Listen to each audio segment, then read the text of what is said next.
अशिक्षित व्यक्तीकडून आपण काय अपेक्षा करू शकतो? याचं उत्तम उदाहरण आपल्याला काल बघायला भेटलं की कॉक्रोच जनता पार्टीचे प्रवक्ते आशुतोष रांका यांना मारहाण झाली, त्यांच्या टीमला मारहाण झाली राजस्थानातील जयपूर इथे, म्हणजे जयपूर येथील एका गावामध्ये मारहाण झाली.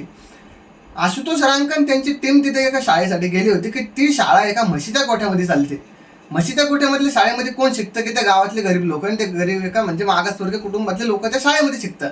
पण तिथले काही जे लोक होते बाबा ते की त्यांचे मुलं एका मोठ्या कॉन्व्हेंट स्कूलमध्ये शिकतात, ते लोक तिथं आले आणि त्यांनी त्या गावातल्या लोकांना सांगितले की काही लोक तिथे येणार आहे आणि ते ही शाळा तोडणार आहे. त्यासाठी त्या गावातल्या लोकांना खोटं बोलणं झालं. आणि खोटं बोलणारे कोण? बीजेपी RSSचे लोक. बीजेपी आणि RSSचे लोक जोपर्यंत देशामध्ये आहे तोपर्यंत शिक्षणाच्या विरोधातच जाणार आहे.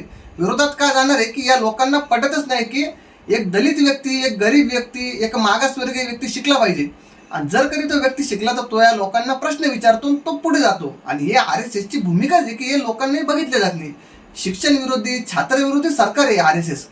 आणि तिथे ते आले आणि त्यांना आशुतोष रांका यांना मारहाण केली, कारण की आशुतोष रांका यांनी जी शाळेची सत्य परिस्थिती दाखवली असते की या गावातले गरीब लोक एका म्हशीच्या गोठ्यामध्ये शिकतात. बीजेपी आणि RSSच्या लोकांनी समजून घेतलं पाहिजे की या देशामध्ये जोपर्यंत युवा पिढी आहे आणि आता तर या देशातले प्रत्येक युवा जागी झाला आहे, तर काळजी करायची गरज नाही आहे. तुम्ही किती हल्ले करा, तुम्ही कोणालाही मारायचा प्रयत्न करा, पण आता हे आंदोलन मागे हटणार नाही. आणि या देशातली युवा पिढी स्कूल टिक करो आंदोलन जे आता उभं झाले आणि हे सरकारला प्रश्न विचारणारच आहे, कारण तुमच्या दम नाही सरकारला प्रश्न विचारतात, त्यामुळे तुम्ही असे कांड करतात. शिक्षण विरोधी नरेंद्र मोदी, शिक्षण विरोधी हे सरकार आहे. आणि आपण बघितलं असेल की धर्मेंद्र प्रधान यांना काय केलं, त्यांचा राजीनामा झालाय, पण या देशाचा नवीन शिक्षण मंत्री पण RSSचाच आहे. आणि या लोकांची भूमिका हीच राहणार आहे की या देशामध्ये जोपर्यंत सरकार आहे शिक्षण विरोधी सरकार राहणार आहे. विद्यार्थ्यांना आणि सर्व लोकांना एकच अपील करतो की आपल्याला जर कधी आपल्या परिसरामध्ये कुठे तुटकी फुटकी शाळा दिसली तिचा व्हिडिओ सोशल मीडियावर टाका, कारण की आता सत्य परिस्थिती समोर येणं गरजेचं आहे.